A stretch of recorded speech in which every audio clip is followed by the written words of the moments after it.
In the world of cinema, many products fail, few succeed, and most fall somewhere in the middle. Yet few films as wildly interesting as Undertone deliver such incredible and original horror elements that the awkward failings of the film become a footnote. Indeed, Undertone captures the imagination of its viewers in a boldly horrifying and nightmarish fashion, refusing to rely on the cheap gimmicks that its contemporaries often do. Thus the question arises of whether or not the aforementioned issues that do pop up in the film significantly reduce the quality of it. So, let's unpack the film and compare the quality of its horror with its production failings in order to ultimately conclude whether or not it's a film that deserves praise and viewership. Undertone follows supernatural skeptic Evie as she takes up residence in her dying mother's home in order to care for her in her final days. This stay at Mama's becomes cursed, however, as Evie finds herself entrenched in a rabbit hole of supernatural events that she struggles to grapple with. Evie also runs a podcast with co-host Justin about supernatural findings in the real world, and when her paranormal experiences begin to align with the material they're covering in the podcast, things become a lot more than coincidence. This premise has a lot of interesting hooks, chief among them being the burden Evie carries by tending to her mother. Through both the visuals and set, this is something that compounds into a suffocating experience. The film is constrained to a single location, that being the house, and because of that, the impression of being trapped with the protagonist becomes difficult to ignore on a first watch.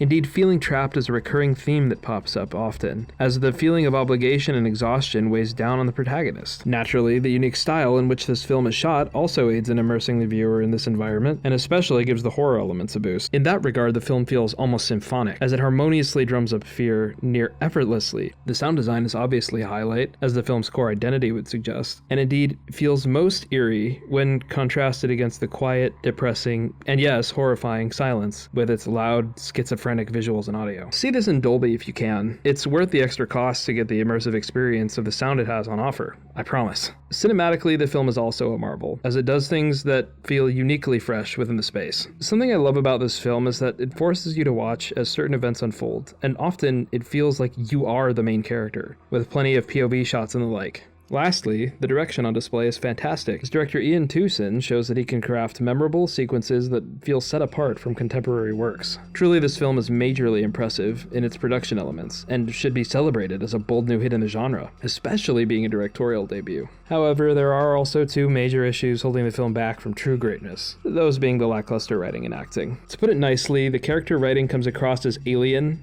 frequently through Evie, whose writing is especially childish and nonsensical. The cadence with which she refers to her mother as Mama is incredibly awkward and repetitive, and the film doesn't really explore their relationship beyond the external hurdle that her mother presents. In other words, the film really lacks an emotional core to grip onto, and as a result, the audience is left with flat, empty characters that feel more like ideas rather than people. To make things worse, because of how little depth there is in the characters, many of the non-horror scenes in the film feel forced and sluggish. This culminates in a cast that consists of a mother that exists strictly for narrative purposes, a boyfriend that fulfills the singular purpose of getting Evie out of the house for a single scene, and a podcasting co-host that feels both silly and useless. Basically, all the characters feel like plot devices to prop up our protagonist, and if you were to remove them from the film, sure, it would be a bit less flavorful, but ultimately would play out quite similarly. Because of these issues, the first act is a bit of a slog to get through, though ultimately they become a non-factor as the second and especially the third act progress. Ultimately, the film is good, albeit robbed of excellence by its half-baked writing.